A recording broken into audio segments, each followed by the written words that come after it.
Buen día, buen día. Buenos días, activen sus cámaras.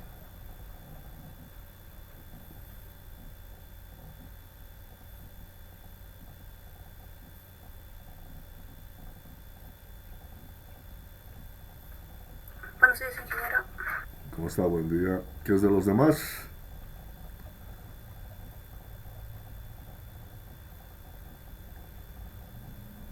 ¿Qué es de Alex Flavio Maldonado?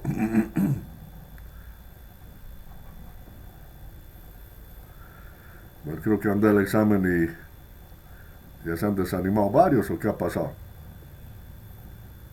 ¿Cómo estaba el examen? Difícil, dicen, ¿no? ¿Cómo es? Fácil estaba, ¿no? ¿O no? ¿Qué dice José Vega? ¿Cómo estaba el examen? Normal, como las Claro, prácticas, yo creo. para el que estudiaba podía resolver sin problema, ¿no? Es la palabra, normal. Ni fácil ni difícil. Bueno, para mí fácil, para ustedes, bueno, ni fácil ni difícil. Bueno, vamos a continuar con la materia. Eh, Voy a compartir con ustedes.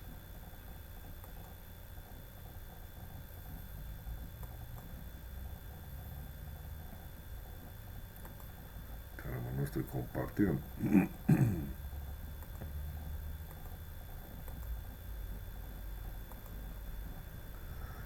Ya. Vamos a entrar a un nuevo tema que se conoce como el pandeo, que es un efecto que se produce en columnas. Ahí están columnas esbeltas. ¿Qué significa? Una columna larga y delgada. Esa es una columna esbelta, ¿no? Entonces, vamos a conocer de qué se trata, ¿no?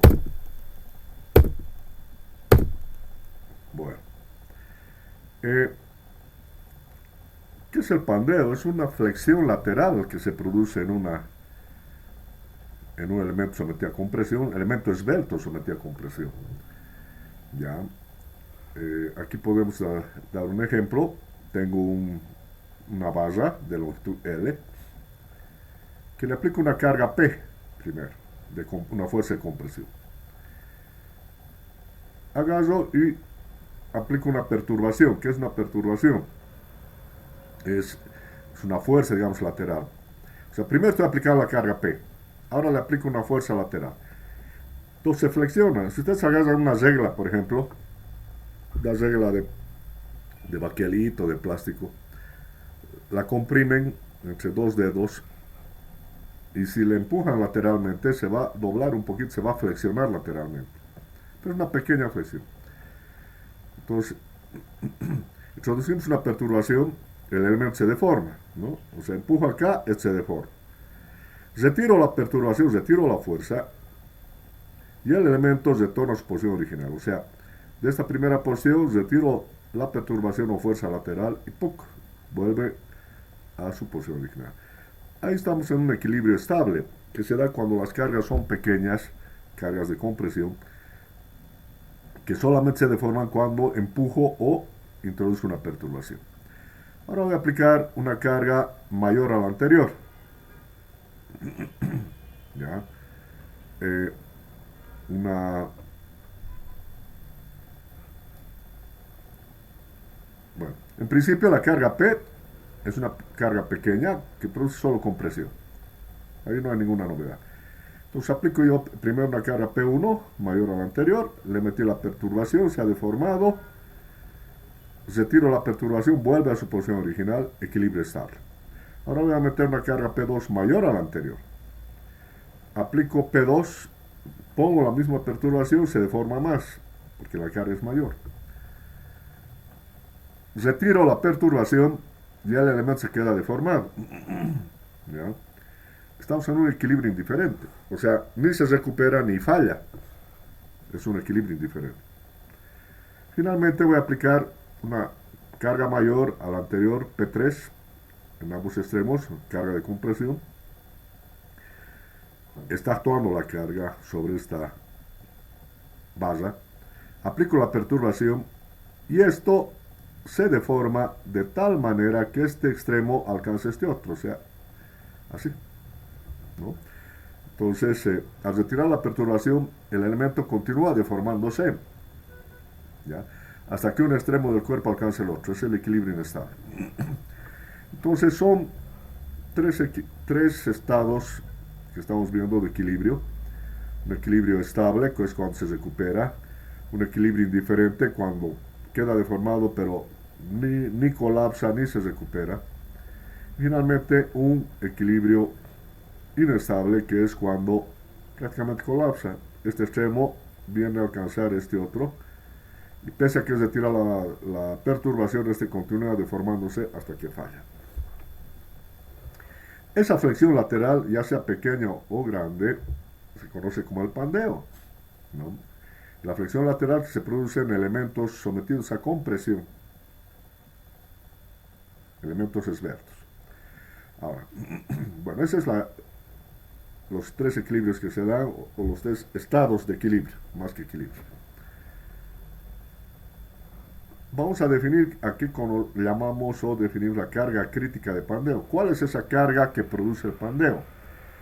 Es aquella que hace que el cuerpo alcance el equilibrio indiferente. ¿Cuál era el equilibrio indiferente? Este. Que cuando yo aplico una carga, ¿ya?, y introduzco una perturbación, este se deforma, pero al retirar la perturbación se queda deformado. Ese es un equilibrio indiferente. Entonces, esa carga que ha aplicado, que ha hecho que la columna se quede deformada una vez que se retira la perturbación, se conoce como la carga crítica de pandeo. Es la carga que hace entrar o alcanza el equilibrio indiferente, ¿no? Es aquella carga que hace que el cuerpo alcance el equilibrio indiferente. Si esa es mi carga crítica, P sub K, carga crítica,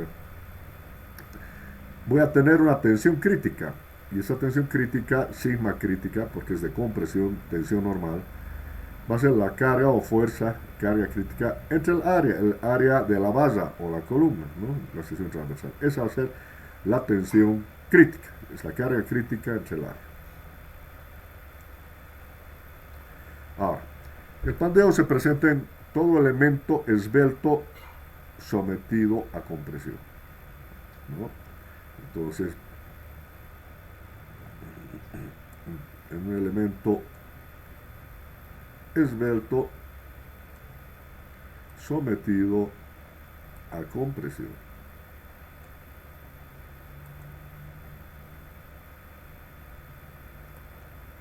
Entonces se presenta el pandeo en todo elemento que es esbelto, que es delgado, está sometido a compresión.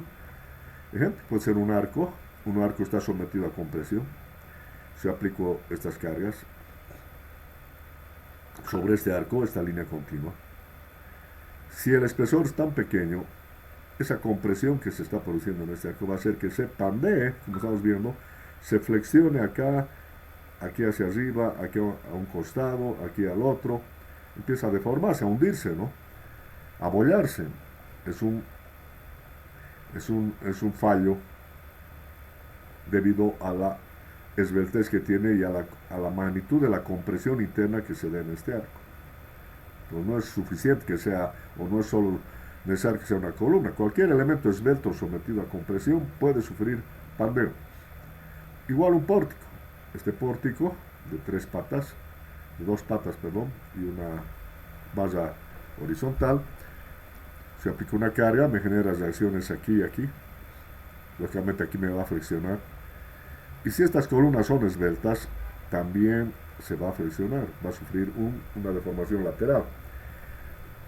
El pandeo está dando en estas dos columnas. Aquí no, esto es flexión, ¿no? Entonces, igual, columnas esbeltas sometidas a carga de compresión. O también un tubo esbelto, vale decir, de pared delgada, rellenado con tierra o con agua.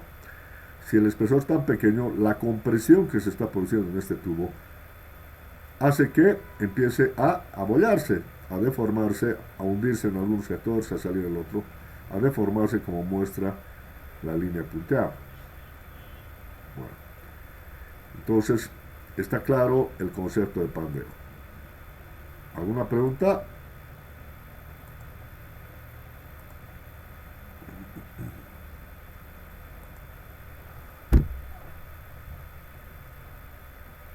de la palabra jóvenes.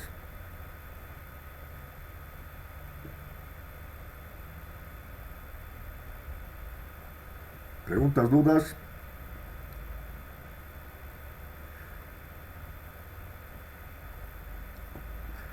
La señorita Está claro. trabajando. Bueno, Libera está allá abajo. Ya. Está claro, bueno. Seguimos.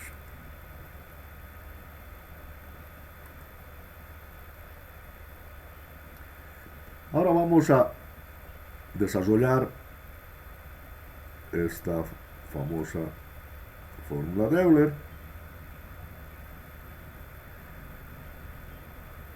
o ecuación de Euler. O sea, vamos a interpretar a ver qué es lo que pasa con el pandeo. Vamos a deducir la expresión que rige en el pandeo. Entonces, me doy una columna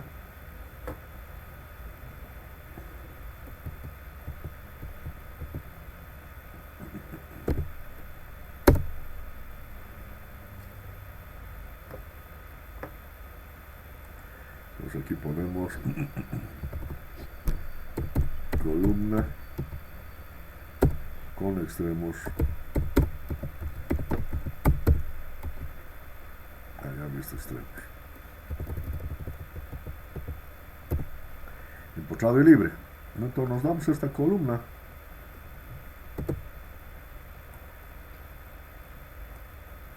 con extremos empotrado y libre. ¿Qué significa? Que aquí voy a tener empotramiento y aquí voy a tener el otro extremo libre. Voy a aplicar una carga y voy a alcanzar el equilibrio indiferente, o sea, va a ser la carga crítica. ¿Ya? No está en el dibujo, pero es la carga crítica. Al alcanzar el equilibrio indiferente, esto se va a flexionar de esta manera. Como esto está empotrado, el empotramiento sale con tangente 0, vertical, pero se va flexando debido a la acción de esta carga. Se ha pandeado. Entonces estamos dibujando a la columna deformada, con un extremo empotrado y el otro extremo de borde libre. Bueno, me doy mis ejes, voy a llamarle X a este eje y a este otro. ¿Ya? Entonces, la columna ha alcanzado el equilibrio indiferente, por lo tanto, se ha quedado deformada o ya empezó a flexarse debido a esta carga, pero no está fallando. Esta tiene una longitud L, la columna. Bueno, uno dirá, es un poco más, si es pequeña la diferencia entre este arco, la longitud de este arco y este, pero en el sentido X, L es toda esta distancia. Y aquí se da una flecha, esta columna se ha flexado, y esta es la flecha o la deformada máxima que está sufriendo esta columna. Eso lo estoy midiendo en la base, con referencia a este empotramiento, ¿no? Entonces, esta es la deformada de la columna esbelta, debido a esta carga crítica. Entonces, como es una deformada, yo voy a escribir, voy a determinar la ecuación de esta deformada, ¿ya? Entonces voy a trabajar con el método, un método analítico, sabemos que es el método de la doble integración. Con este método que ya conocemos, encontramos la deformada de la columna, o la línea elástica, ¿no? La ecuación de la línea elástica, el Y, que ya hemos visto en el primer método doble integración, ¿no? Planteamos la ecuación de momentos, integramos dos veces, encontramos el Y o la ecuación de la deformada de esta línea, de esta columna. Entonces para ello me doy un corte, una sección que está a una distancia Y, esto es Y, del origen, esto es Y. ¿Y cuál va a ser el momento? El momento va a ser, a ver aquí, por derecha, va a ser P por Y, esta carga por este brazo. El momento es P por Y. Aplicando el método de la doble integración, sé que la derivada de segunda Y respecto a X dos veces es igual a menos el momento sobre Y, M sobre Y, con el signo cambiado, porque estarían invertidas las coordenadas. Efectivamente, si esto es X, a ver, mi origen es este, esto es X. Para que el y sea positivo debería ser este lado, ¿no? Para el sistema de coordenadas. Pero el y está yendo aquí, hacia la derecha. O en otras palabras, si nosotros giramos, esto va a ser horizontal y esto es vertical, esto hacia abajo. Entonces esto hacia abajo es, cuando el y está hacia abajo, cambiamos de signo, negativo. Está en correspondencia con la definición que hemos dado. Entonces, mi momento es P por Y, ¿no? Eso ahora voy a aplicar o voy a escribir en mi ecuación diferencia, en esta ecuación de la doble derivada. El m es P por Y menos P por Y sobre E. Y esta derivada segunda la escribo de esta manera, con esta nomenclatura, Y segunda. Igual, y este menos pasa a sumar al otro lado, P por Y sobre I. Es igual a 0. Este es mi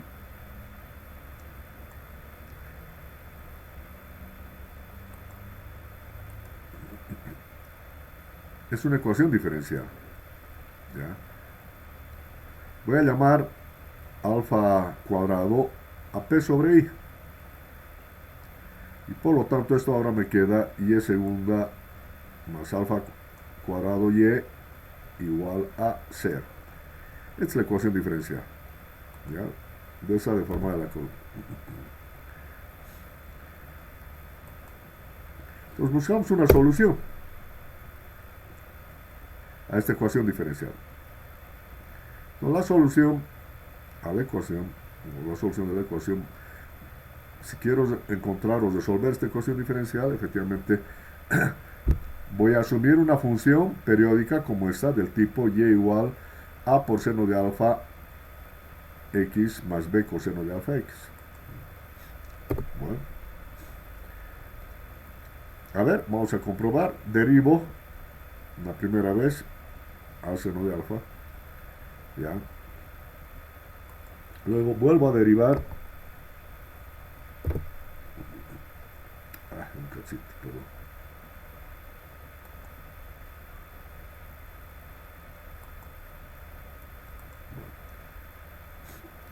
Primera derivada. Y' es igual, derivada de esto, de y respecto a alfa. A, derivada del seno, es coseno de alfa x, por la derivada del ángulo, que es alfa, por eso a por alfa. Más la constante b, derivada del coseno, del coseno es menos seno, por eso se vuelve menos seno de alfa x por la derivada del ángulo por alfa. Aquí está b por alfa, ¿no? Entonces tengo la primera derivada que tendría esa expresión. Volvamos a derivar. A ver, aquí sí, correcto. Vuelvo a derivar y segunda de esto va a ser a alfa es la constante, debe al coseno menos seno de alfa por x, por la derivada del ángulo que es alfa, por eso esto se vuelve alfa cuadrado, ¿ya? Menos b por alfa, derivada del seno coseno de alfa x, por la derivada del ángulo por alfa, por esto se vuelve alfa cuadrado, ¿ya? Bueno, entonces agarramos y factorizamos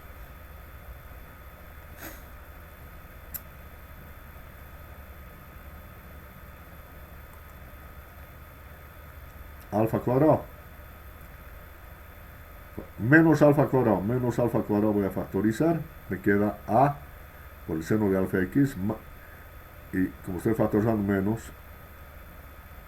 más b coseno de alfa x, aquí está. ¿Y qué es a seno de alfa x más b coseno de alfa x? Es esto, el inicial a seno de alfa x más b coseno, es el y. Entonces acá reemplazo el y, menos alfa cuadrado por y, aquí está. Y finalmente tengo, pasando a sumar al otro lado de igualdad, que y es igual a alfa cuadrado más y igual a 0. hemos comprobado de que volvemos a la misma ecuación derivando dos veces. Por lo tanto, esta es la solución.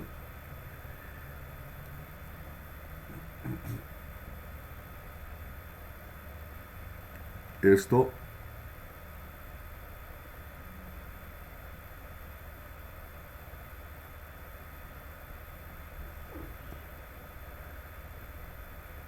hemos regresado a un cachito. Esto ya es segunda, caramba. Aquí es y segunda. ¿Dónde está?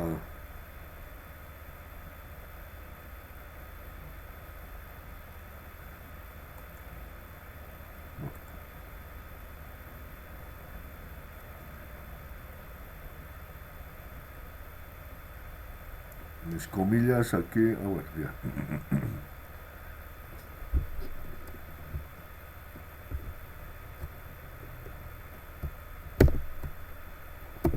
Ya. Y esto es y segunda más alfa cuadrado, ¿no? Aquí está faltando. Ya.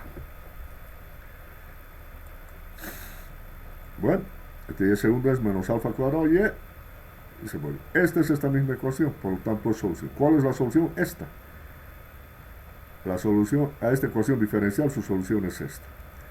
Pero tengo que determinar A y B. Y por las condiciones de contorno voy a determinar. Vengo al dibujo. Si x es 0, ojo que x es esto. Este es el origen, este x. Si x es 0, la derivada aquí es 0. O sea, el y' es 0. Si x es 0, y' es 0. Entonces vengo al y', que es esto. Se hace 0. Tengo a por alfa, coseno de alfa por 0 menos b alfa, seno de alfa por 0. Alfa coseno de 0 menos b seno de 0. Coseno de 0, 1. Seno de 0, 0. Este hace 0. Este hace 1. Tengo a por alfa igual a 0. De ahí concluyo que a es igual a 0. ¿No? ¿Está bien?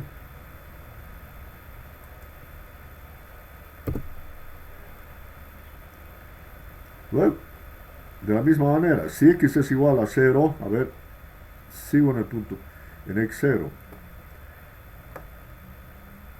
Este es mi x. Si x es 0, ya he hecho la derivada. Tengo que el y es igual a f. Porque este es y. Cuando x es 0, el y es f. Si x es 0, y es igual a f. ¿No? Entonces, reemplazando, vengo a la ecuación del y, aquí pongo f, aquí está, f, x0, a seno de alfa 0 más b coseno de alfa 0, seno de alfa 0 más b coseno de alfa 0, seno de 0, 0, coseno de 0, 1, entonces me queda b igual a f, aquí está, coseno. B igual a f. Bueno, finalmente, tercera condición de contorno. Sigo viendo las condiciones de contorno o deformaciones conocidas en mi columna. Ya he hecho para x0 derivada 0. Para x0 y es igual a f. Para x0, en este otro punto, el y es 0. Para x0, este punto, si este es mi origen, el y es 0. Para x0 y el y es 0. Y aquí está, no es x0. Para xl y es 0.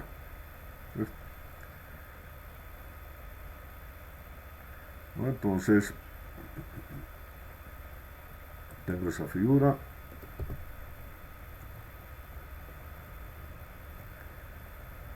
Y es 0. Vengo aquí a la ecuación del y. xl, o sea, este y va a ser 0, a seno de alfa l más b coseno de alfa l. Un ratito.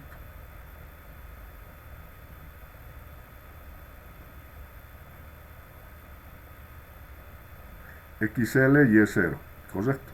Esto es 0, aquí está. A seno de alfa L más B coseno de alfa L. Es igual a 0. Aquí se reemplazó el A que es 0. Esto es 0, aquí está. Seno de alfa L y el B que es F. Más B por, que es F por coseno de alfa L. ¿No? Ya, esto puedo, a ver.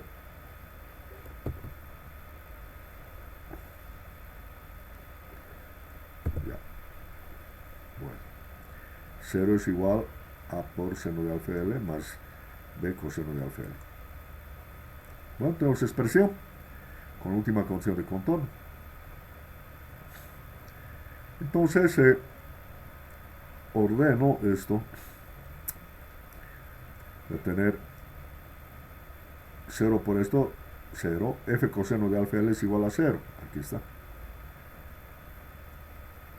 Y de aquí voy a sacar el alfa L, f, bueno, es diferente a 0, pero el alfa se va al ser igual a 0. Al despejar el alfa L es el arco coseno de 0. El arco coseno de 0 es pi medios. Y en sí va a ser más menos n pi medios. Donde n es impar, porque no solamente va a ser 1, va a ser 3, va a ser 5. Como es periódico, efectivamente, este ángulo alfa por L, es el arco coseno de 0 es más menos n pi medios, donde n es impar. Bueno, seguimos. Despejo el alfa. Más menos n por pi sobre 2L, perdón. Ahora, ¿qué es n? Es el periodo, ¿no? Entonces, ¿cuál va a ser más desfavorable? Cuando n sea 1. ¿Ya? ¿Y por qué es el más desfavorable? Porque es la curvatura que tiene. Cuando n es 1, tengo una sola curvatura. Cuando n es 3, va a tener 3 curvaturas, ¿no? 1, 2, 3. Entonces las longitudes van a ser más pequeñas, y es más pero son más cortitas cuando n es 3. Por lo tanto, lo más desfavorable es cuando n es 1. ¿No? Este es lo más desfavorable. Entonces la ecuación anterior, el n se vuelve 1 y tengo más o menos pi sobre 2L. ¿Ya? Ahora, voy a elevar al cuadrado porque necesito función de alfa al cuadrado.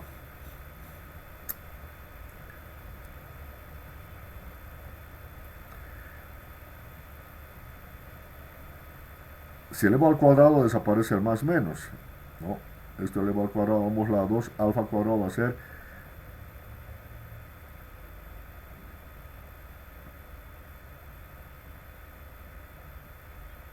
a ver, un cachito, esto es ya.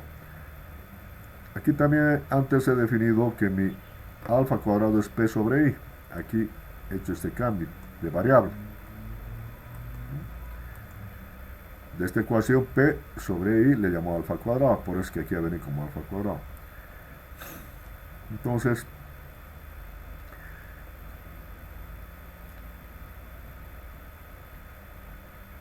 alfa cuadrado es esto y esto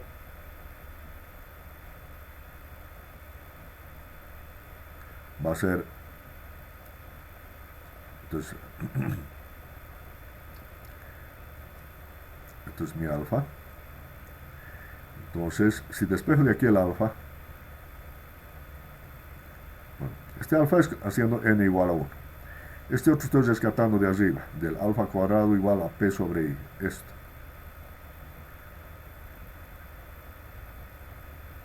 ¿Ya? Entonces voy a despejar de aquí el alfa. Alfa es igual a raíz cuadrada de p sobre i. Y eso es igual a, estoy hablando del alfa, a este alfa, a más o menos pi sobre 2L. ¿No? Estoy despejando de aquí, estoy igualando esto. Y de aquí despejo el p. Entonces esta raíz pasa a ser el cuadrado de todo esto. Por eso esto es pi cuadrado sobre 4L al cuadrado. ¿No? O podría haber hecho aquí esto alfa al cuadrado, pi cuadrado sobre 4L igual a esto. Es lo mismo, es esto. P sobre I, pi cuadrado 4L al cuadrado. Una vez que tengo esto, despejo la carga P. P va a ser pi cuadrado EI sobre 4L al cuadrado. Pi cuadrado EI sobre 4L al cuadrado. Un momentito. Voy a subir. Bueno.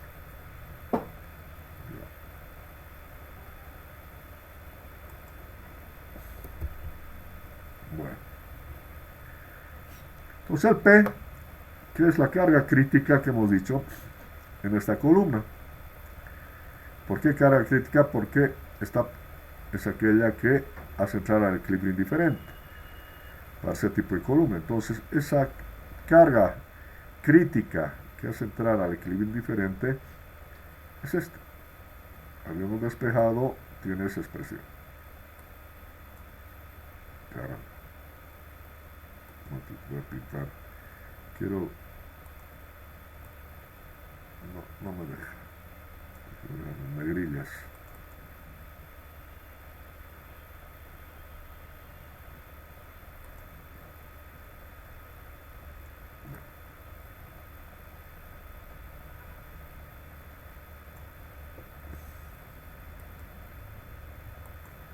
Bueno, no despejando P, tengo eso. Este P es pi cuadrado I sobre 4L al cuadrado, es la carga crítica de Euler, se conoce como la carga crítica de Euler. ¿Por qué? Porque fue Euler quien la planteó y quien la dedujo, como hemos deducido. ¿Cuál inercia es esta? Tenemos dos inercias, la inercia en X, que es la mayor, la inercia en Y, que es la menor. ¿Por dónde va a fallar? ¿Por dónde se va a flexar? Por la menor. Por lo tanto, es la inercia mínima, el I sub Y. ¿Ya?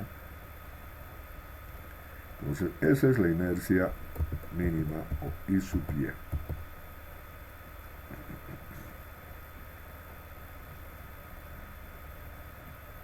Bueno.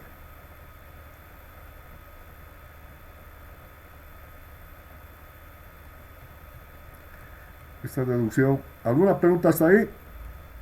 Sobre la carga crítica de Euler, hemos planteado la ecuación diferencial y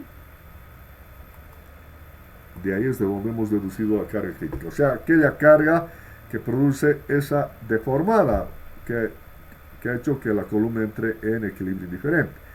¿Cuál es la deformada? La ecuación que hemos deducido. Es una ecuación, a través del método de la doble integración, hemos encontrado la ecuación de esa deformada, de ese Y. Y con eso hemos encontrado la carga crítica.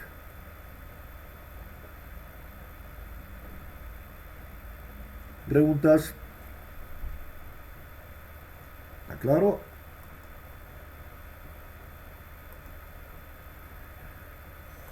Sí, ya, está claro. Ya.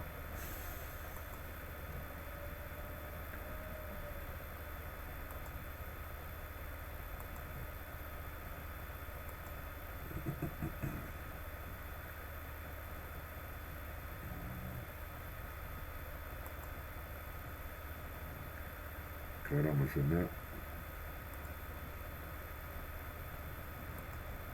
Ya.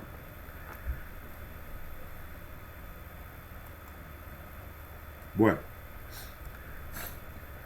Entonces ya sabemos cuál es el pandeo, cuál es la carga crítica que se produce, ¿no? O sea que el pandeo no es nada más que una flexión lateral que se produce en una columna esbelta sometida a compresión.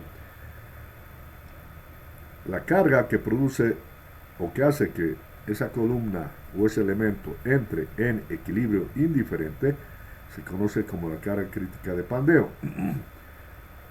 Esa carga crítica, si la dividimos entre el área, va a ser la tensión crítica, ¿no? Y bueno, ya sabemos que se da todo elemento sometido a compresión.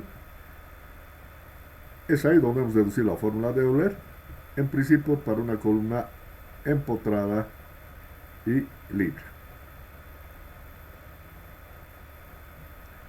Bueno, ahora se presentan varios casos según los vínculos de la columna, porque el vínculo que hemos visto es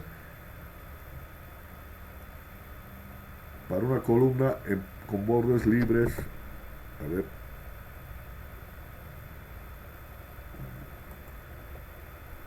aquí para columna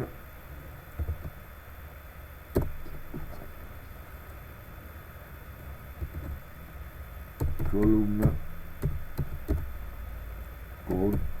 extremos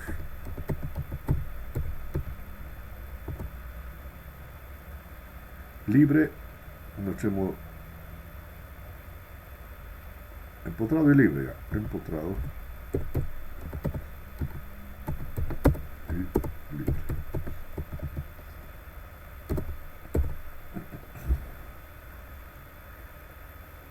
Esta es mi ecuación. Y bueno, ahora, según los vínculos en los extremos de la columna, se van a presentar 4 casos. El primer caso es el que hemos visto, extremos empotrado libre, el que ya hemos deducido. Es este empotrado, es la deformada, es la carga crítica, es la longitud L, es la flecha F. Entonces, hemos deducido que para un empotrado, para una columna con extremo empotrado y libre, la carga crítica es pi cuadrado EI sobre 4L al cuadrado. Esto, ¿no? Pi cuadrado EI sobre 4L al cuadrado. Bueno, voy a encontrar la tensión crítica. La tensión crítica va a ser dicha carga entre el área. Carga crítica entre el área. O sea, esta expresión pi cuadrado EI sobre 4L cuadrado dividido entre el área. Ahora, la inercia, que hemos dicho que es la inercia mínima, la voy a escribir en función del radio de giro. La inercia es el producto del área por el radio de giro al cuadrado. En las propiedades geométricas, el momento de inercia es igual al área por el radio de giro al cuadrado. Como esta es la inercia mínima, este es el radio de giro mínimo, el I sub Y. Bueno, sobre 4L cuadrado y entre el área. Área con área se va. Me queda pi cuadrado E sobre 4L al cuadrado, y este I lo voy a llevar al denominador L sobre I mínimo al cuadrado. Como vamos al cuadrado, lo escribo de esta manera. Y bueno, sigo deduciendo. Esto es pi cuadrado E4. A esto le voy a llamar lambda. Lambda es L, es la longitud de la columna sobre el radio de giro mínimo, sobre el I sub Y. Eso lo vamos a conocer como la esbeltez. ¿Ya? Entonces, esta expresión de la longitud sobre I mínimo se conoce como la esbeltez. Ya estamos viendo cuál es la esbeltez que tiene una columna. Es la longitud sobre el radio de giro mínimo.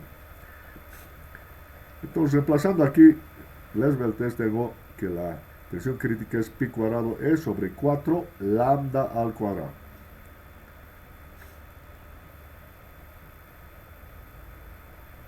¿Ya? Pues por un lado tengo, a ver si no se me dejó esto.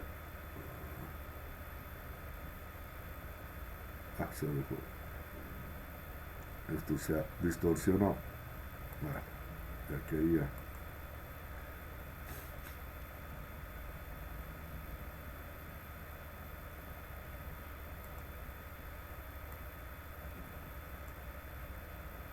Bueno, aquí está jalando. ¿Y esto qué es?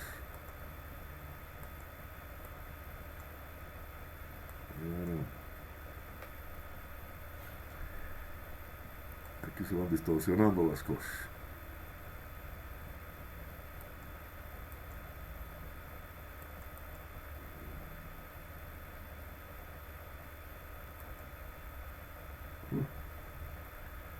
Pero bueno, y dentro.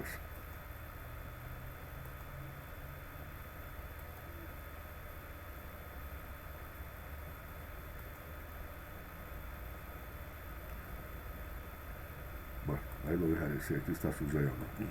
Bueno, la carga crítica pi cuadrado I sobre 4L al cuadrado, la tensión crítica pi cuadrado E sobre 4 lambda al cuadrado, lambda es longitud sobre I min, la esbeltez. Bueno, esto ya conocemos. Vamos al segundo caso, extremos con doble articulación. Voy a tener una columna, su deformada, articulado y articular. El otro era empotrado y borde libre, que se deformaba así. Este ahora es articulado y articulado. Aplico la carga crítica, ¿ya? Y entra en equilibrio indiferente, se deforma de esta manera. Es la flecha máxima.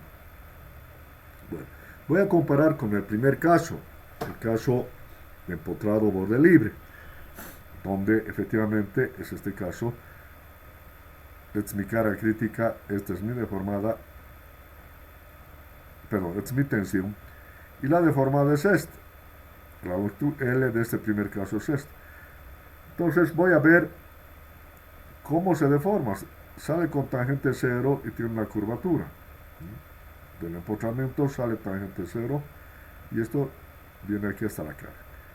Entonces acá, comparando con el caso 1, ¿dónde tengo tangente 0? Aquí, a la mitad. Si aquí pongo esta carga y aquí esta carga, esto se ha flexado, ¿dónde es la tangente 0? Es aquí. O la flecha máxima. A la mitad, por esto es L medios. Ahora, ¿cuál es la deformada que es similar al caso 1? Es esta parte, de aquí a aquí. Esto es como si fuera empotrado, no es empotrado, pero como es la tangente 0, es como si esto fuera empotrado y esto fuera borde libre. O sea, aquí se presenta el caso 1, como si fuera empotrado y borde libre. ¿Qué longitud tiene en este segundo caso esta columna, esta parte está deformada? L medios, porque esta es la columna del segundo caso, esto es L, esto es L. Y para que se parezca al primer caso, o sea, la parte que se parece al primer caso tiene una longitud L medios. Entonces voy a reemplazar L medios en la expresión del primer caso. Entonces, la carga crítica es pi cuadrado EI sobre 4L al cuadrado. Entonces, pi cuadrado EI sobre 4, en este caso va a ser L medios al cuadrado. No porque sea el primer caso. Entonces cambio. Y mi carga crítica va a ser ahora L cuadrado sobre 4. 4 con 4 se va, me queda L cuadrado. Pi cuadrado EI sobre L al cuadrado. Este es ahora el valor de la carga crítica para este segundo caso. Lo hemos obtenido comparando con la deformada del primer caso, que su longitud es L medios. Hemos reemplazado ahí L medios en la expresión del primer caso y tengo la carga crítica para el segundo caso. Bueno, si es mi carga crítica, mi tensión crítica va a ser esa carga hecha al área. Pi cuadrado ahí, L cuadrado sobre el área. Yo sé que I es área por radio de giro, área con área se va, me queda ese I en el numerador, perdón, es radio de giro al cuadrado, área con área se ha ido, pasa al denominador, tengo la esbeltez. Entonces aquí me queda pi cuadrado E sobre L sobre I todo al cuadrado, que es la esbeltez, queda pi cuadrado E sobre lambda al cuadrado. Y esta es la expresión de la carga crítica y esta es la tensión crítica. Para este segundo caso. ¿Está claro hasta ahí? ¿Qué dicen? Milton, Vila. Sí, está claro. ¿Qué dice Milton? ¿Está todo bien? Sí, por el momento está bien.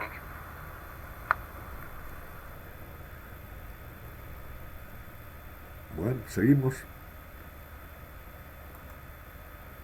Ese era el segundo caso.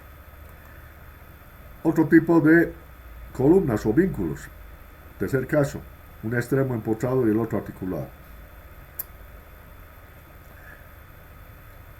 ¿Qué significa? Aquí está. Empotrado, un extremo y el otro articulado. Si es empotrado, sale con tangente cero, tiene deformada. Aquí hay un punto de inflexión, cambia la curvatura y vuelve a esta forma. O sea, cuando alcanza el pandeo, debido a esta carga crítica, esto se deforma de esta manera. Esto se flexiona, cambia de curvatura y termina con tangente cero. Con otras palabras, el empotramiento empieza con tangente cero, viene curvatura, cambia la misma y va al punto donde aplicamos, donde está la articulación. La articulación no hace o retiene a que esto se desplace lateralmente, como en el caso 1. Se queda en el mismo punto, entonces se deforma de esa manera. De la misma forma, voy a comparar con el caso 1, que es empotrado y borde libre.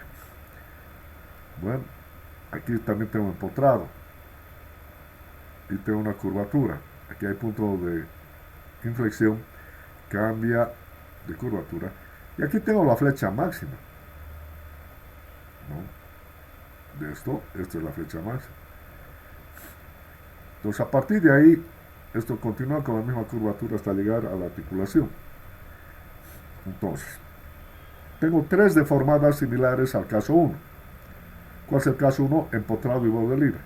Esto es como si fuera el caso 1, una parte. Empotrado y borde libre, una curva, una deformada como el caso 1. Otra deformada como el caso 1 es esta. Sale con tangente cero como si fuera empotrado, una curvatura hasta el punto de inflexión. Y la tercera es esta. Esto es tangente cero, sale con tangente cero y tiene una curvatura hasta aquí. ¿Cuál de las tres es la más desfavorable, la más larga, la más esbelta? Vemos que es esta, de aquí a aquí. Esta. Esta es mayor a esta y es mayor a esta. Entonces, por el método de la doble integración, así como planteo el y, la ecuación, yo puedo encontrar dónde se da la flecha máxima. Y esa flecha máxima, partiendo de este punto, va a ser esta distancia L sobre 2 raíz de 2. O sea, eso perfectamente pueden demostrar ustedes por el método de la doble integración, porque ya sabemos cómo encontrar posiciones de los puntos, en este caso, posición de la flecha máxima. Entonces, como la columna tiene una longitud L, todo esto es L, de aquí a aquí, de aquí a aquí. Ya que aquí es L sobre 2 raíz de 2. Es el caso 1 más desfavorable para esta longitud. Y esta es la que se reemplaza en el caso 1.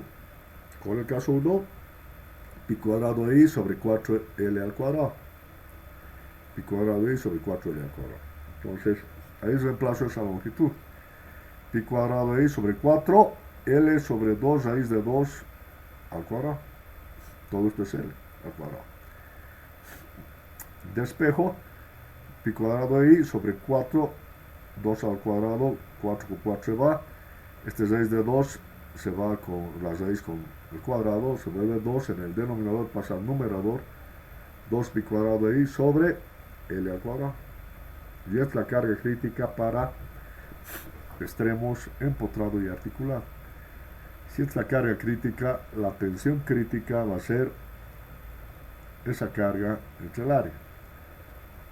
Lo divido esto entre el área, el radio de giro, perdón, el momento de inercia, que ya sé que es mínimo, lo escribo con área y radio de giro mínimo. Al dividir aquí entre el área con área se va, este es radio de giro al cuadrado, viene al denominador y se convierte en lambda. Entonces tengo 2 pi cuadrado E sobre lambda al cuadrado. Esos son los extremos empotrado y articulado. Su carga crítica, 2 pi cuadrado E sobre L al cuadrado, y su tensión crítica, 2 pi cuadrado E sobre lambda al cuadrado.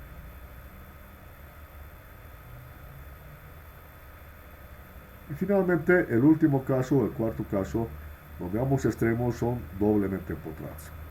O sea, de una columna donde voy a tener un empotramiento, otro empotramiento, voy a aplicar la carga y cuando alcance el equilibrio indiferente,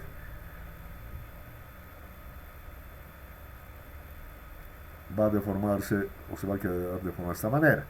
Aquí sale con tangente 0, esto se flexiona, hay un punto de inflexión, cambia la curvatura, llega a la flecha máxima, continúa con la misma curvatura, hasta el otro punto de inflexión, cambia la curvatura y cierra con tangente 0.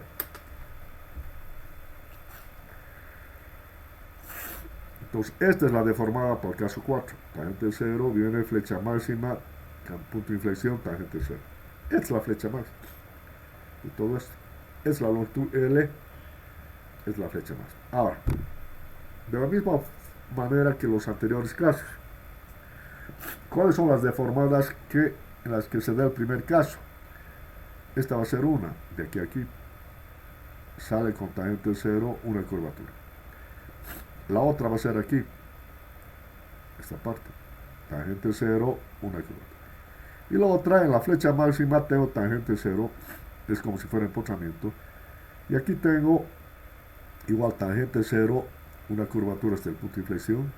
Y lo mismo ocurre de aquí hacia abajo, tangente 0, otra curvatura hasta el punto de inflexión. Tengo 4, 1, 2, 3 y 4.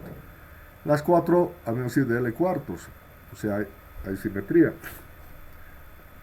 Entonces cualquiera de ellas, o las 4 si quieren, es la crítica, con la que se parece al caso 1. Entonces reemplazo en el caso 1, que es pi cuadrado i sobre 4L al cuadrado, ahora L es L cuartos, al cuadrado, 4 con 4 se va, me quedo 4, va arriba, 4pi cuadrado de i sobre L al cuadrado. Y esta es la carga crítica, 4pi cuadrado de i sobre L al cuadrado para extremos doblemente empotrados. Su tensión crítica va a ser esta carga entre el área. 4pi cuadrado E, esta inercia la pongo en función del área y el radio de giro. Al dividir entre el área se va área con área. Ese I al cuadrado, el radio de giro al cuadrado, baja al denominador, se vuelve esbeltez al cuadrado. Y tengo que la tensión crítica es 4pi cuadrado E sobre la esbeltez al cuadrado o lambda al cuadrado. Esa es la carga crítica y la tensión crítica para este cuarto caso. Ya está, no hay más casos. Más combinaciones no hay.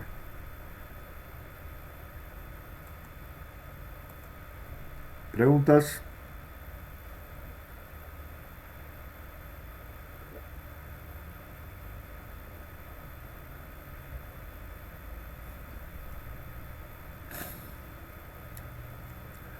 ¿Alguna pregunta? ¿Qué dice Jenny Calderón? ¿Está claro o hay alguna duda? Dije, está todo bien. Ya. Hasta ahora es entendido. Bueno, entonces hemos deducido las